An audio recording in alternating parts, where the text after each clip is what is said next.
to Nature with Ajay. අපි ගොඩක් දෙනෙක් අහලා තියෙන වචනයක් තමයි ආගන්තුක ආක්‍රමණශීලී ශාක කියන වචනේ.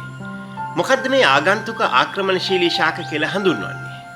අපි දන්නවා සාමාන්‍යයෙන් පරිසරයේ තිබෙන ශාකයක් හෝ එහෙම නැත්නම් වෙනත් පරිසරයකින් හඳුන්වා දුන්න ශාකයක්.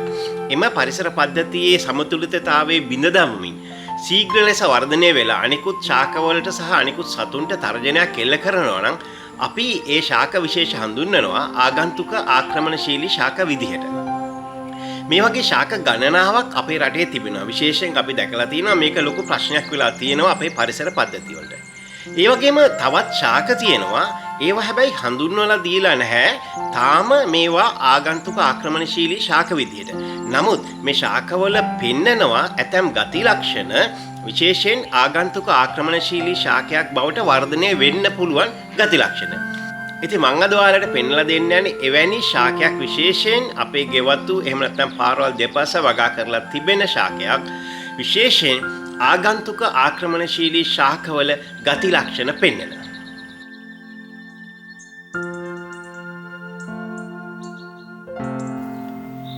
ඔබ මේ ශාකය ඕනතරම් දැකලා ඇති. කහපාට පත්‍ර නිසා ලේසියෙන්ම අඳුරගන්න පුළුවන්. ගොඩක් දෙනෙක් මේ ශාකය හඳුන්වන්නේ කහ කරඳ විදිහට.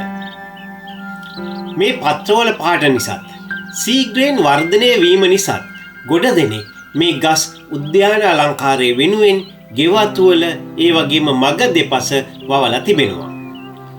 මේ ශාකයේ තිබෙන විශේෂත්වයක් තමයි අධික බීජ නිෂ්පාදනය. හරියට දැනට ආක්‍රමණශීලී ශාක වන කලපු අන්දර ඒ වගේම යෝධ නිදිකුම්බ වගේ. බලන්න මේ ගහේ විතරක් බීජ දහස් ගණනක් තිබෙනවා. ඊට පස්සේ මේ බීජ වේලිලා පොළොවට වැටෙනවා. ඒ වගේම මේ බීජවල ප්‍රරෝහණ හැකියාව ගොඩක් වැඩි.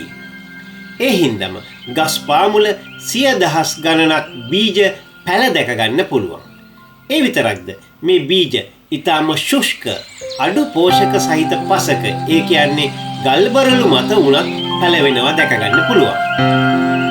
මේ සේරම ලක්ෂණ වලින් අපට අනුමාන කරන්න පුළුවන් වෙන්නේ මේ ශාකයක් ආගන්තුක ආක්‍රමණශීලී ගති ලක්ෂණ පෙන්눔 කරන ශාකයක් විදිහට.